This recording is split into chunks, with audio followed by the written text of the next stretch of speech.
you guys want to talk some Guardians baseball now? Let's do it. Let's do it.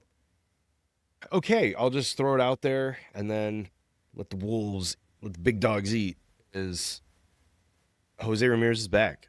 And my takeaway is that not only was he back what feels like a week early, which is awesome, is that now that you can bookend the injury and his return, the team went 15-15 in his absence. And I just am like, hell yeah. I don't care about much of anything else other than I have some other thoughts, and I'll let you guys speak on it. But that's as big a win as I could imagine this season, to lose Jose Ramirez for 30 games, go 500. I'm like, boom. If they're going to make the playoffs, there's your case in point right there, is that the thing didn't fall off the wheels didn't fall off when he went down. It's awesome. This is like making a trade, guys. Oh, yeah. Yeah, Just I'm wait for very that. amped Just up. wait for that. No, you're 100% right. To go 15-15, to not completely fall apart, to still be percentage points out of first place in his absence is nothing short of a miracle. Stephen Vogt probably won't win AL Manager of the Year again. And maybe just for this last month, honestly. Just to keep him going 500. But Yeah. now the fun begins, I think, in my eyes. I don't want to go too much further than that, but yeah. Yeah, and for me, it gets me really excited about, I don't want to always be looking toward the future with the team. I'm very excited about the present and what the rest of the season has to hold for us and what's going to unfold. But a lot of that was led by young guys, just guys thrown into these high pressure situations. Bazana showing up, Khalil Watson, who just got sent back to AAA, him having a pretty good 20-something games, DeLauder showing up when he came back from injury.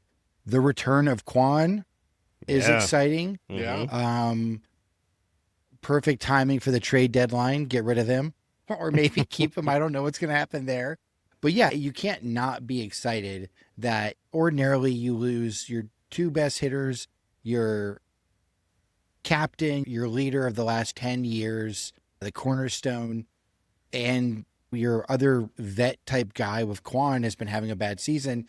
I would have expected in those 30 games, go 12-18, 10-20, and then you're suddenly staring, you're 6 games back of the White Sox, but you're still telling yourself, okay, that's not so bad. We came back down from 11 last season. We still play them a bunch. So got the trade deadline. We're going to get Martinez back, but that's not the case. And that tells me the mental fortitude of the young guys. And I just love how pissed off Rocchio and Bazana get when they lose a meaningless game, like on a Tuesday afternoon. It's as if it's a playoff game for them. And I want that psycho mentality. That's awesome to me. You can't fake that. And I love it. Yeah, those are some dogs. I think that's what the 30-game stretch has really proven. Because I think for however many, what was it, like a third of that, DeLauder was out too.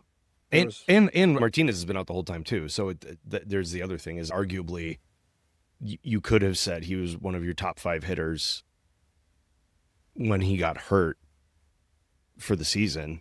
And to grind every night the last week or so, like especially after the All-Star break, the offense has been clicking, or even like before.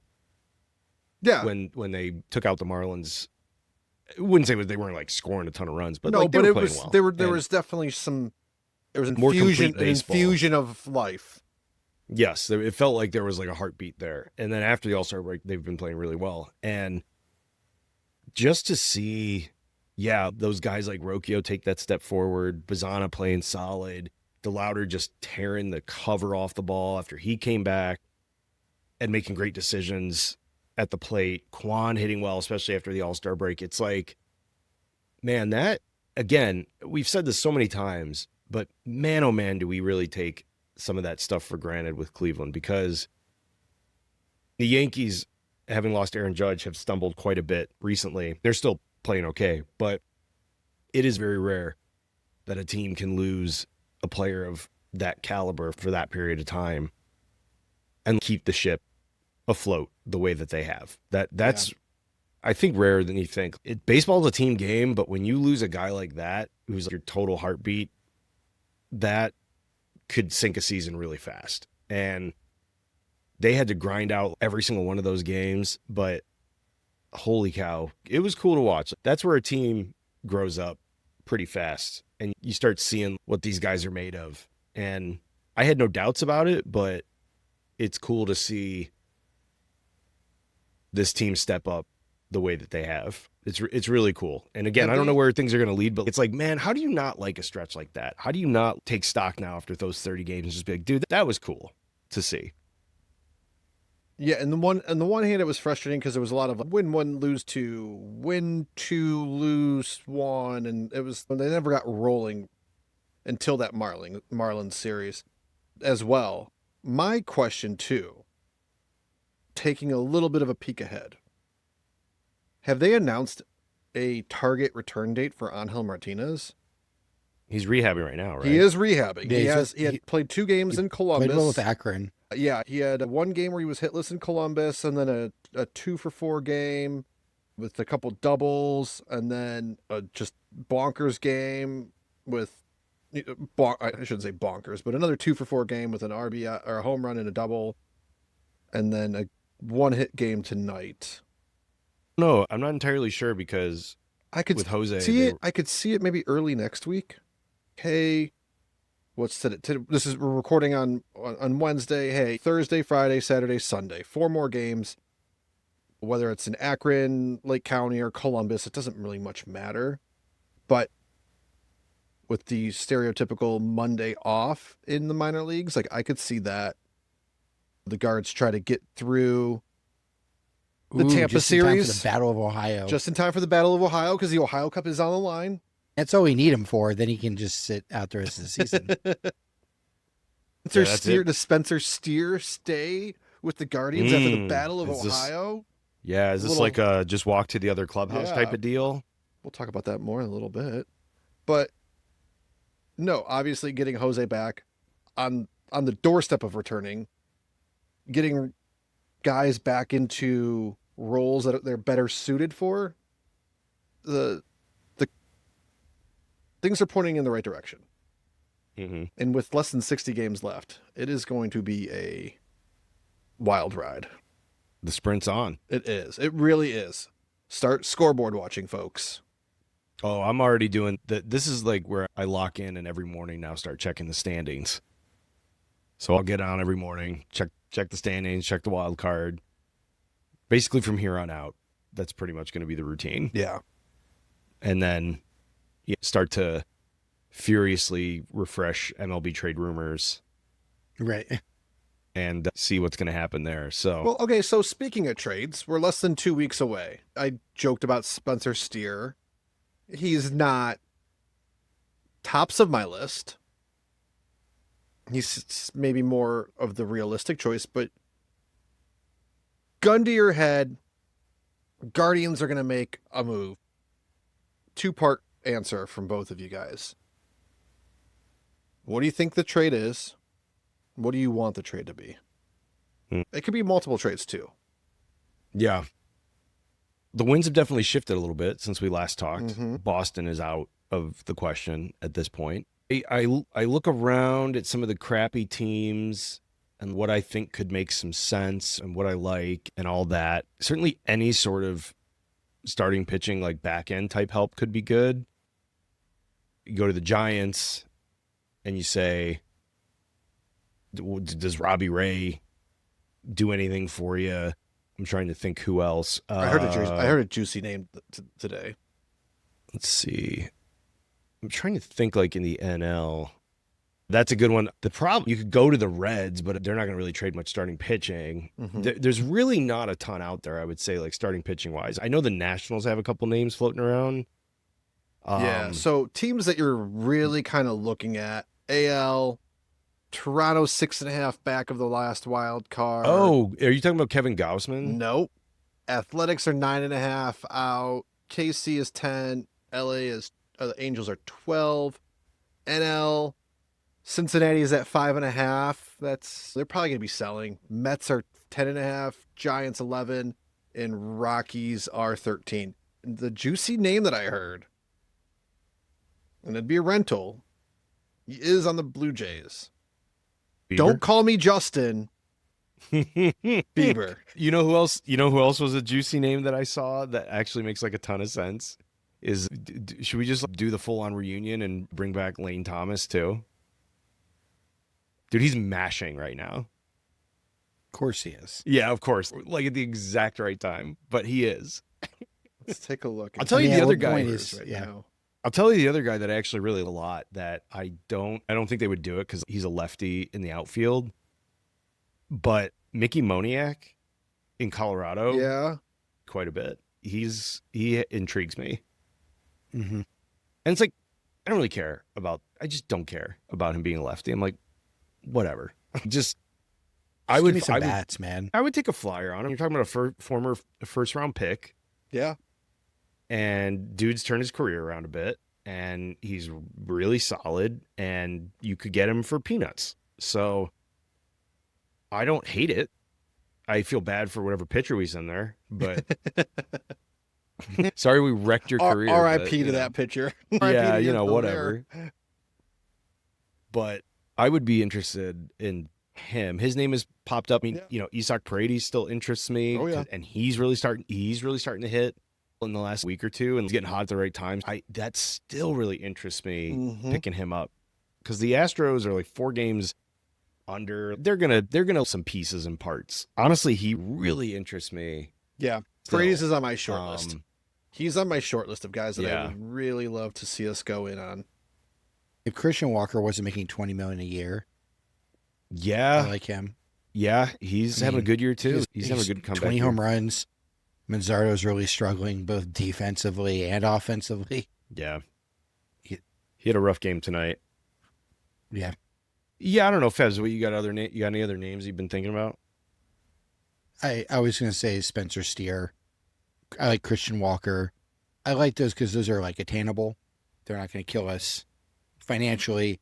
We're not going to have to get rid of some of our favorite. We're not talking about getting rid of Ralphie with any of these trades. And I don't know. I feel like also just more big picture. It's interesting. Like I'm probably forgetting, but it's been a couple years since there's been like a crazy earth-shattering trade deadline trade for any team. I think. Was Mason Miller last year? Was he last year or the year before? I think he was the year before, but was he a deadline guy? I can't remember. For some reason, I'm having thoughts. All I know is the Padres are trying to move him again. Perfect. But yeah, I don't know. I feel like the trade deadline, it's lost its luster a little bit the last few years. I feel like we used to get 3 or 4 or 5 like crazy trades where it's like they just gave up 6 prospects for like a dude who's having a career first half as like a pitcher or something. And I think they're a little bit more analytically savvy. So they're just like statistically our odds of coming back into this. I say this and then tomorrow I'm sure Scuba will get traded to like the Dodgers or something. Yeah. Yeah. That one kind of blows my mind that the Tigers, they're still 6 under. It's a monumental climb. They're still And they technically just lost. I thought I saw Casey Mize is dinged up again, and they lost another pitcher for a little bit too. I can't remember. Would you trade him if you were them? Yeah. Let's pretend like we're the Tigers. Just pretend Scuba's on the Guardians and we're 6 back and we don't have all these young talent because they're definitely in this this window. This was supposed to be the year where they take that next step and it's like ALCS or bust. I personally feel like as much as it would suck, I know our lot in life as like Cleveland Guardians. Unless we have a new owner that's like genuinely committed to spending $150 million, going to do a massive extension, I know that dude's getting traded and I know we're probably going to end up winning the trade. So here's where I'm at with a Scooble trade. My heart is telling me yes. My body's telling me no. No. You're a genie in a bottle. It makes all the sense in the world for them. especially if what I just said about some guys being dinged up, if they lose, let's say over the next week, if they lose 4 of 6 or something like that, right? Their fate is pretty much sealed. They would be in a much better position to trade him and probably acquire at least 2 prospects versus just getting the compensatory pick and waiting conservatively or optimistically, I should say, 2 to 3 years for that prospect to get to the big leagues. It would be in their best interest from a return standpoint to move him. But my heart is really telling me, no, hold on to him. Hold on to him. Get that draft pick, guys. Be stubborn. Just because I don't want to see the Tigers do well. Oh yeah. Yeah. Yeah, I agree. And God, they've been playing so well to get like back in it that like But in the AL. I think with them, it really is going to be determined whatever they do until, let's say, next Thursday. It's really going to be telling on if they are Yeah, this is gonna be a 500 or big week. worse. Okay, Yeah. probably should sell. If they're above 500, okay, like maybe you play it out. And there's a lot of teams in that same boat, especially now that there's the 3 wild cards. And Fabs, to your point earlier of lacking a blockbuster deal, I think that is the primary reason we haven't seen a blockbuster deal over the last few years. Is That's a great there's call. a lot of teams that I rattled off, what, 8 teams maybe? I mean, And some of them could even talk themselves into it. Let's say the Reds win 3 in a row Exactly. and they're suddenly four back. They're getting their one ace back, I think, in the next month, right? Or next couple of weeks. They're not winning the division, but they could get a wild card spot. Mhm. yeah, right now in the NL, there are 6 teams within 5.5 games of the 3rd wild card. And then in the AL, there are 6 teams within 6.5 games of that 3rd wild card. And that's not including the teams actually are in the 3 spots right now. So that's 9 teams in the mix in the AL and 9 in the NL. And a lot of that's preservation, right? If you're a GM and it's just, if we go for it and we haven't made the playoffs in 5 years and I get a wild card spot, even if we lose, I can sell the owner and the fan base on, hey, this is just the first step. Next year, we're going to, Yeah, we're a playoff we're going to team, compete yeah. for, we're going to compete for the division. So yeah, that's probably the reason, because you're almost not ever out of it unless you're one of the worst 5 to 6 teams in the league. Yeah, Especially in the AL this year. It's so gross. Yeah, and what's interesting is I look at the worst teams, and it's like, okay, the Blue Jays, Athletics, Royals, and Angels, and then there's like the Mets, Giants, and Rockies. And there's not this abundance of starting pitching in those situations that I'm like, oh, I gotta have this guy. It's, oh yeah, Reed Detmer is cool, or Kevin Gausman, whatever. It's, yeah, I would take those guys. It's not, I'm not doing backflips or whatever, but the depth of that would be great. And then on the position player side of things, it's like a Spencer Steer type of guy where I'd be very happy just getting that depth and just seeing what happens the rest of the way. I don't, short of Mike Trout, I just don't see, or if you were to go to the A's and you were like, hey guys, would you be willing to flip some young talent for starting pitching? Because you guys have all the offense on earth, but no pitching. And maybe we can send them some pitching. I don't know. They got some young, interesting prospects. And Gage Jump has made the jump to the bigs, but yeah, they're still at least probably a year and a half away from that pitching developing.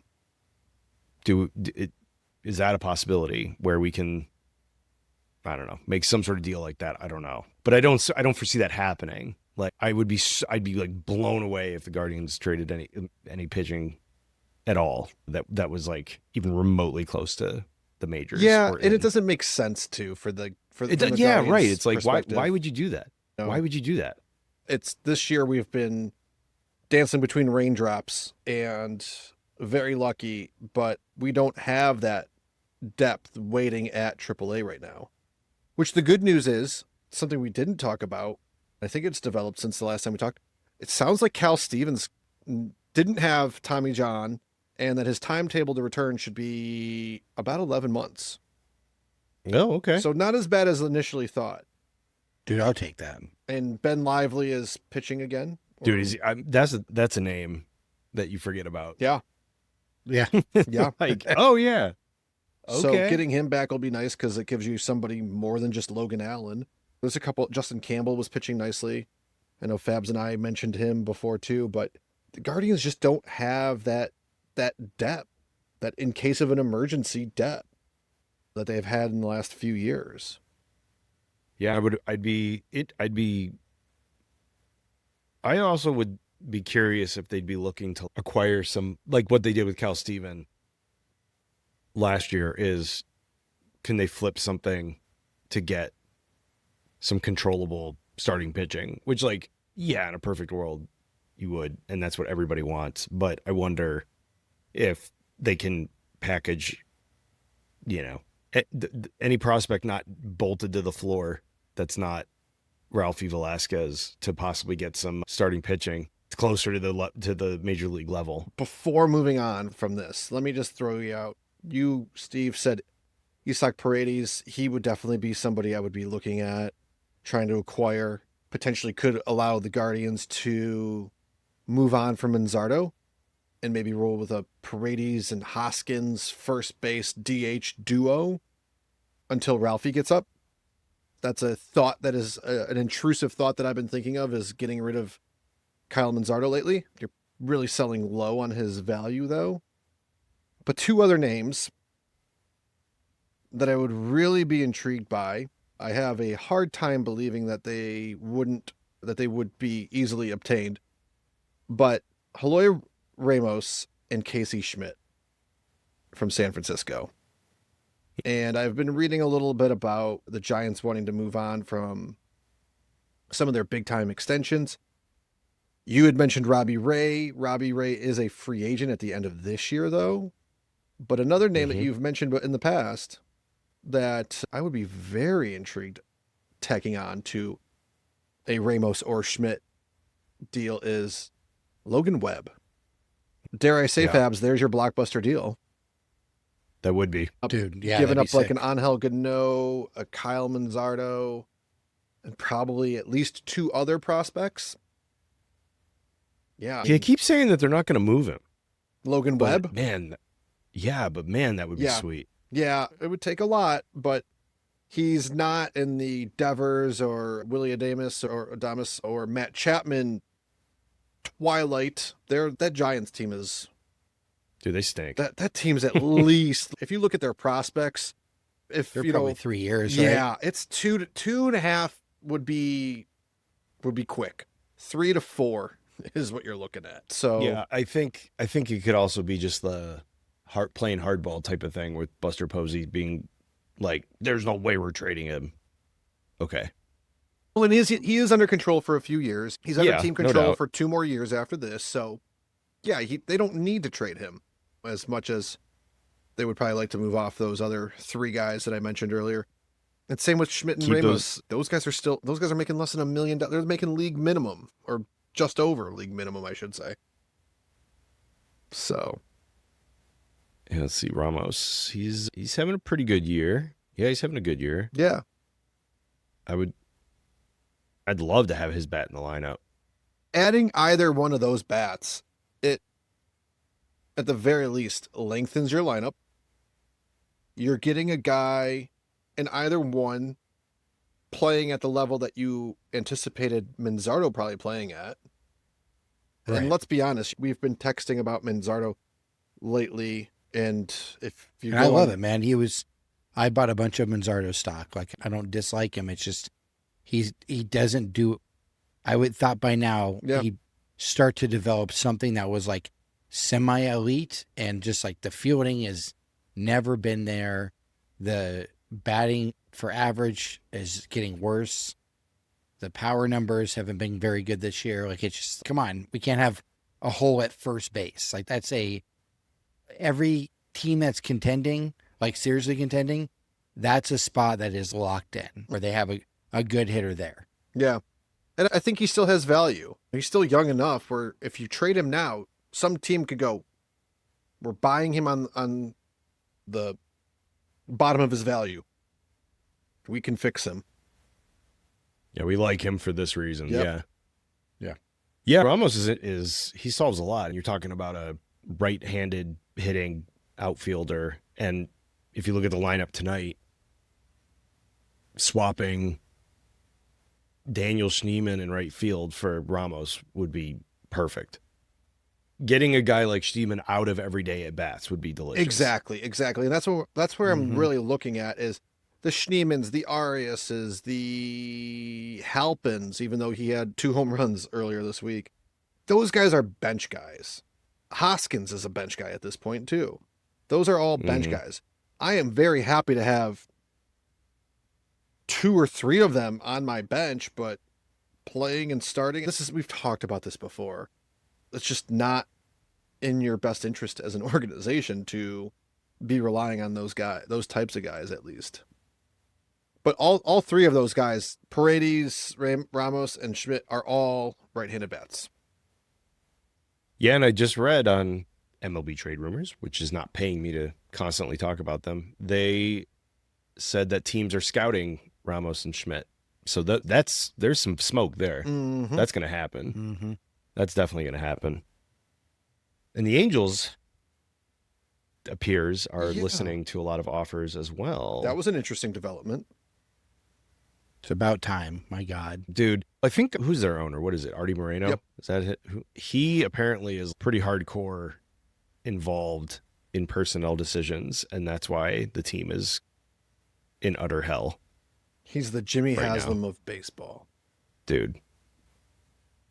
And the Jimmy Jerry Haslam. Jones. Yeah. Jerry Jones, or thinks he's the GM. Yep. Exactly. Jerry Jones was the GM, or Well, Jerry. he is the GM. Actually, He still is, yeah. Yeah, Yeah, he still is somehow. like he like legitimately is GM in a weird way. Al Tell you what, though, he's Davis not- was the same way though too. In fairness, Exactly. These guys, man, I made my money in The oil. ego. I can scout talent. yeah. Yeah. What? As much as not everybody can be George Steinbrenner.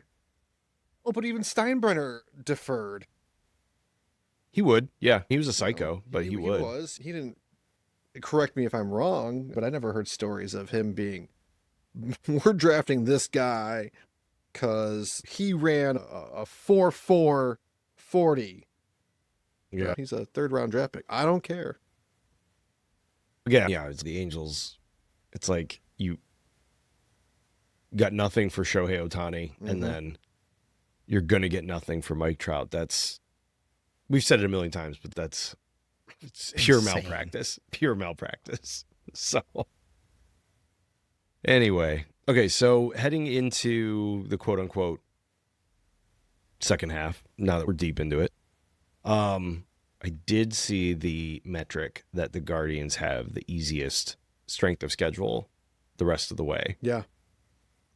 So that should make you sleep well at night. That's very nice. Yeah. Between players coming back, strength of schedule, fingers crossed to trade, shaping up pretty nice. Yeah, Dude, man. I love that. Just give me that. Get me to that September feeling where my weekend would consist of a playoff hunt Friday night game. Then you got college football during the day on Saturday, and then your Saturday night game. Then you've got the NFL, and you're flipping between the NFL and the afternooner. Yeah. And you've got that for a month heading into the baseball playoffs. man. That is such an underrated stretch of the sports season, and I love it. I absolutely love it. It's that post Labor Day, last 3 weeks of the MLB schedule. It's glorious. You're 100% right, Steve. It's so much fun. I do like it though too. If I can add one more caveat to that, if we can make it a little stress free, like if we could over the next month. Guardians right now, as of this recording, are sitting at 54-49. If we could just extend that record to being like 10, 11 games over 500, Yeah, I don't want to go through like last season again. Yeah. If we could be Yeah. like up on the White Sox by 2-3 games after Labor Day, or heading Comfortably like in a for sure playoff position where it's like we're gonna have postseason baseball one way or another, and I love our odds with Messick and Williams as your first two pitchers. I would prefer it to be a little stress free though. I agree. We'll I see. miss longer the days in the 90s when we're up by 18 games by this point, which is We're like the worst division in baseball. magic number on is Yeah, like 10 or 11. Are we yeah, gonna it's like clinch- are we gonna mid-August and we're clinch looking this? at the magic numbers. You're right. Dude, I was just looking, just for fun, I was looking at 2017, and the Guards finished 17 up on the Twins in 2017. Was that like maybe the last I'm time? thinking it probably was. Yes. They won by 13 games in 2018. Okay. But yeah, you're right, Fabs. It was like, I think back then the Indians were like finishing that division by 30 games. Yeah. Yeah. Over Grotesque. second place. Right. Exactly. Yeah, and those were like, I think those last two, like 2017 and 18, were like the final years of like, Utter beating dominance. Yeah. Dominance. because then after that, like the Twins won it in 2019, and then it's just been kind of like nail biters Yeah. ever since. Dude, this is just random, and I know it's been worse, but like in 2019, I'm just looking at the standings. Freaking Tigers finished 53 and a half games out of first. Holy hell. That You see, like, organization, it's like man. every team has it, or like every season there's like teams like that, but until you like go back and look at the final standings, you're like, holy shit. That is such a bad baseball team. Yeah. Anyway. It's fun. It's interesting. I like glad those that things. glad that basically never happens to Cleveland anymore.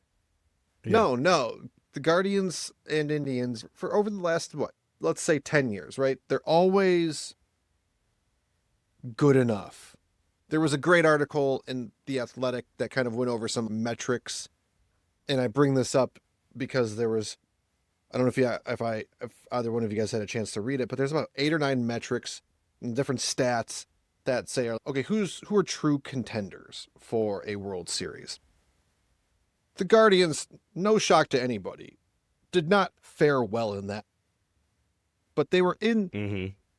my takeaway was they were in that top 12 or 13 range of teams in Major League Baseball. Yeah. Very squarely, okay, these are the playoff contending teams, but of those teams, the Guardians, not such a great chance. That's been the Guardians for the last 10 years, 10, 11 years. Yeah. And it is frustrating. If any listeners have listened for any length of time, that's why I think all three of us collectively have been saying, let's promote the young guys. They're finally doing that. They are taking some steps to be a little bit more aggressive to get some guys who would seemingly raise that floor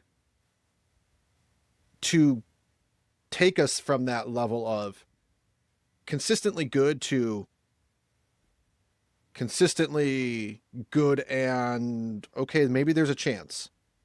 Yes. Yeah. Yeah. The one metric that always sticks out to me in the playoffs when publications do that thing where they're like, all right, here are the stats that every team that wins have. These are the playoff And stats that matter. And the one that always matters the most is the home runs. Mm-hmm. Home runs matter in the playoffs more than anything. And in recent years, Guard's actually been like halfway decent at that in the postseason, but I just need more thump in a playoff lineup. Now, on the other flip side, you go back and look at the 2017 and 18 lineups, and those were like the best power hitting lineups we've had since the 90s, and they got their asses beat. So it's just like, Yeah. I don't know. Oh, speaking of thinking of 2017, before we wind down, and if you have anything on the draft there, Chris, Sure. one other item of note that I wanted to see if you guys saw is, speaking of 2017 playoff heroes, did you see Carlos Carrasco is packing his bags for Korea? I did not see I that. did not. Our man's an LG twin. thing. Hold on. Was it? For the rest of the season. I also saw that he got DFA'd 7 times this year by, I think it was like mostly the Braves. That's amazing. Yeah. And he passed waivers every time. The Braves were messing with him there. Oh my God, dude. No, I did not see that. And Yeah. I thought I saw somebody had just signed with the Diamondbacks, some old friend, and I thought it was Carlos Carrasco, but I guess not. No, as far as I know, he's an LG Twin, so get your LG Twins gear. That'll give me a reason to watch some Korean baseball. Dude, KBO's, I did find there is a YouTube channel for it that will stream some games. Ooh. And it's pretty reliable. That one's pretty good. Hit me up. Oh, certainly. Listeners, I got listeners, you. DM us. Got you. I have a whole list of how to watch different international leagues and stuff. And KBO is one of the more accessible ones.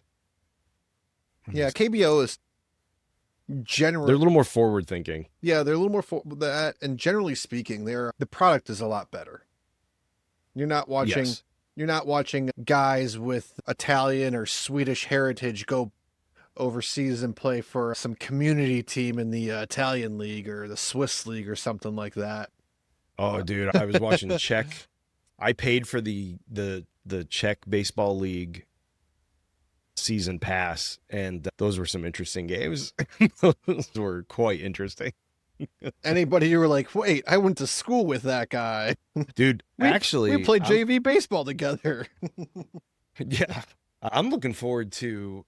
I have never watched it, but I did not realize that there are quite a few teams that will send prospects over to Australia during the winter because their season is December and January, like November, December, January. And there is a very weird amount of decent players that actually play there as like their winter ball. And I had no idea. So I was going to check it out this year and see what goes down. But I would say too, if the Nationals weren't in it, I would have totally gone for an Aussie tandem with Curtis Mead too. But I mean, I don't think that could have been fun. But I will say the Nationals, they're weird. You don't know. Yeah. They're talking about trading 2 of their best players in James Wood and CJ Abrams. Now, a part of me is also thinking, oh, that's very forward thinking. We have two very good players, all-stars. The return for those guys at this point, at this juncture in their career, could be just astronomical. So maybe in that sense, they're not wrong. Boy, that is really tough. That's a real tough one. In what way? In what regard? Like, you're on the precipice of contention, but you need pitching and bullpen, and it's they're one of the best. Abrams they're one and of Wood. Sorry, I was gonna say technically Abrams and Wood should be your backbone. They're the highest scoring team in baseball. Yeah, they have some phenomenal offensive numbers, and then just trash pitching numbers. Like, yeah, it's bad. They could set the record for most blown saves. Yeah, that's sick. That's sick. That's such a brutal division too. Like yeah, like and stuff are just... But even the Mets, it's okay. You have to play the Mets in their $300 million payroll. And if they're hot, if they get through a hot stretch, it might beat just when you're there, and they'll score 9 runs on you. Yeah, and like Lindor's back, and they still have like a lineup. It's like for a last place team that has Lindor and Soto, it's no breaks. Right. Exactly. Yeah. Yeah, that's a brutal division. That might be it's tough. Probably the deepest in terms of like yeah. Other than the Central and the NL, maybe those are probably the 2 best divisions. At least it's pretty damn good too. But the Orioles and Blue Jays stink, so I don't know. Yeah, from a standpoint of top to bottom, like the Mets are going to spend, so you can't even like necessarily count them out year over year. The Braves are like well run. Yeah, and I'm just looking at that NL Central though too. Phillies are always in it. They spend money.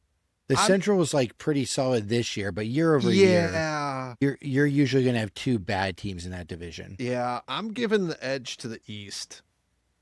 just because Yeah. you said Fabs, no one expected the Pirates or Cardinals to be doing what they're doing this year. Yeah, and especially when the Marlins have their annoying little stretches of 2 or 3 year spurts before they blow it all up or trade everybody good to the Yankees for literally nothing. That's true. They lost 9 in a row. They could be open for business. They might be. Yeah. They might very well might be. But only to the Yankees. Yeah, Yeah, it's like exactly. we have to maintain that pipeline. Yeah. Yankees. Yeah, Yankees don't I think draft they do and treat develop it at as all. if. Yeah, I think they do treat it as if it's a client that it's like, historically, we've done a lot of business with this client. We can't upset that by trading with somebody else in the That's right. same industry as them. I did. Yeah, I liked my favorite annual tradition is Yankee fans like throwing out mock trades of every giant dude who's available. It's like, okay, for Tarek Skubal, we're going to trade Spencer Jones, Jason Dominguez, 2 has-been prospects no one wants. Right. And we're yeah. gonna send them off. Give Are you us su- are- Shohei for Jason Dominguez, and that's it. Yeah. Are you calling Spencer Jones a has-been prospect already? Dude, I don't know. All I know is that guy strikes out like 40% in AAA. And it's like, to me, that's like a kiss of death. It really is. That's a red flag. It's like, come on. Let me take a look I've at seen his. enough bad hitting prospects to know that is like the ultimate red flag. You can't build a yeah. Dominguez, no, 100%. no. I remember getting into arguments with Yankees fans about Dominguez going, yeah, okay, yeah, I believe you. Yeah, he's, there's always- he's the next prospect. Blow me. Get out of here. He's the next. Tough. He's the next. He's gonna be better than Clint, Judge. Like the Clint Frazier trade prospect, where it was like every trade was like, we'll just send him Clint Frazier. It'll be fine. yeah. Yeah. Oh, yeah, I forgot that. Yeah.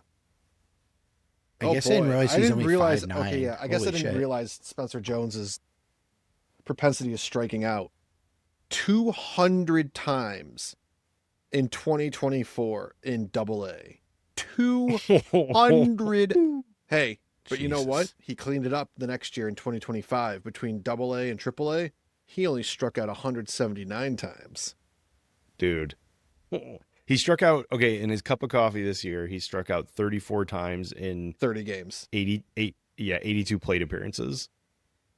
So he's almost at a 50% clip. Dude strikes out once per game, so yeah. I mean, bound, he'll be your next Joey Gallo, I guess. Yep. if he can harness the power. I mean, he's seemingly been Yeah. able to do that at each level, but I don't know. 30 That's 30 just games like, is a small sample size, but that's brutal though. it is.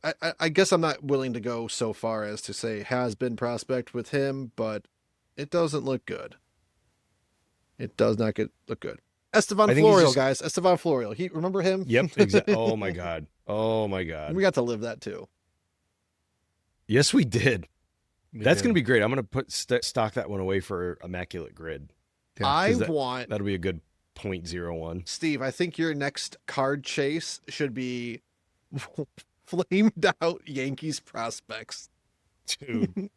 Get their I'll Get get their their like rookie I'll get their card? Bowman, their Bowman autos for like dirt cheap. Yep. There's oh yeah, been a Florial's lot. one, Dominguez. Yeah. Oh yeah. All right, I'll Chris, go back tell us through. about the draft that most people don't watch. It's just give us a high level of Yeah. what the Guardians. We'll watch it, and a couple years ago we had the first overall pick. And this Yeah. year the White Sox, I believe, had the first overall pick. They did. So, full disclosure, anybody who listened to my draft preview, my apologies. Every source that I read, every mock draft that I put my eyes on, I didn't get any of these guys right for the Guardians. That's fine. That means you could easily work for ESPN Yeah. or MLB. It doesn't. Yeah, like Mel Kiper. Yep. But the Guardians, yeah, high level, the Guardians did what the Guardians do. They identify one position and they basically use all of their assets to improve that position. And this year it was pitching. They took 13 pitchers out of their 20 picks, 10 of whom were college pitchers and 3 high school arms. The high school arms was a little bit interesting. They've avoided that seemingly the last few years. Also picked up a couple undrafted pitchers too. So I think there was like last time I saw, maybe last week, they had added an additional 4 or 5 pitchers. The big name to know is Liam Peterson. First round draft pick, number 20th overall. Logan Schmidt was their second round draft pick. And then the other pitching prospect that I'll mention is Savion Sims. All three of those guys were like in pretty much consensus top 100 prospects. Schmidt and Sims, high school prep arms, so it's going to take them a while. But Peterson, guys, he fits the mold of what we've talked about in the past, where the Guardians don't have that dominant number one, but we got a lot of awesome 2s and 3s. And Peterson seems to fit that mold perfectly. He's a big dude. Yeah, they went with height this year too, which is the other interesting thing. They went with some big boys. Sorry to the small kings out there. The Guardians did not have eyes for you this year. But lots of pitching. Only the 7 position players, 3 outfielders, and 4 infielders and catcher. Catching prospect was an interesting name too. Like I also said in that preview, to judge this draft immediately now, where maybe of this draft, maybe generously speaking, 6 to 8 of them play in minor league ball the rest of the summer, it's foolish. We can even look back at last year's draft. That looks decent on paper, but a lot of those guys still have a long way to go too, developmentally. Yeah, it's an interesting draft for the Guards, I think. Although I will say the one name that's really, and again, this is why no one really gives a crap about MLB draft, is because you don't get returns on it for years, and there's just not that level of excitement like the NFL. But I will say the name that has really jumped this year out of that 25 draft class is Nolan Schubart. Yeah. That dude has really started to make a name for himself this year as a potential first base outfield dude of the future, potentially. He was a 3rd round pick last year, and he's 22 and already in Akron, and has been raking. It's very small sample size, but has acclimated himself quite well to Akron so far. So clearly the team must think highly enough of him to get him up there at 22. Yeah. So he's an interesting name that jumps out a bit for me. Yeah, and he might be the one in that class who makes it first. Because Jace LaViolette, he's kind of doing whatever, right? He's having an okay. He's having an okay year. He's putting up the home run numbers, but dude striking out a ton. Oh my God. That was also like the MO with him last year after the draft was good outfielder. He's going to hit a ton. He's going to hit a ton of power, but there's going to be a ton of strikeouts. We were just joking about Spencer Jones. He's our Spencer Jones. He's probably is. But I have to go back and take a look at this. I don't want to speak too far out of turn, but the Guardians have been taking a lot of college players lately. They do love their college players. That. And the league as a whole is shifting that way too. It makes sense. They're a little bit more developed. There's a little bit more of an express to the majors if they can handle it. And Schubart's just a prime example of that. I'm trying to find some updated numbers for him in Akron, but for Schubart? Yeah. Yeah, he's had like 15 plate appearances in Akron, and he's hitting like 462. Yep. Homer, triple, 5 ribbies. So he's settling in quite nicely. Yeah. And then the other guy from a couple drafts ago, Braylon Doty, doing okay this year. Mm-hmm. He was the second pick for Cleveland in that 24. So they're starting. It's like, again, you're starting to see some of those names floating to the top, but In a now we're year or two, talking they'll like, be in the prospect ranking lists, and then yeah, it's like, when can we you're get? just now starting to catch and this is more of a casual look at it. People who are like hardcore are like, yeah, idiot. But I think for the casual fan, it does take 2 or 3 draft cycles before you're like, who's this? And then, And there's guys that the Guardians have taken that I've completely forgot about because it's the draft day, you get all amped up, and Justin Campbell is a perfect example. Justin Campbell, like 2 or 3 drafts ago, hurt, and then sits out like a year or two, and then all of a sudden just like skyrockets through the system. And he was pitching really well in Columbus. I'm sorry, Akron, and just okay, now pump the brakes on that. So there's those types too. yeah. Aaron Walton's another one from last year, already up in Akron too. So there's a few. But if the Guardians can basically just say, okay, hey, every year a draft guy from 3 years ago or an international prospect from 5 years ago is going to contribute to the team. That's how you sustain success. Yeah, that's Yeah, how you build it. Exactly. Yeah. If you go back through a couple of draft classes and go, yeah, two of these guys are contributors, that ends up being like pretty successful. Yeah, that's the other thing about the Major League Draft is there's 20 rounds now, and I would say if you get 7 guys from any draft class who are contributing either like from an everyday perspective all the way down to a utility role, you have succeeded in that draft. Yeah. I mean, without to a your doubt.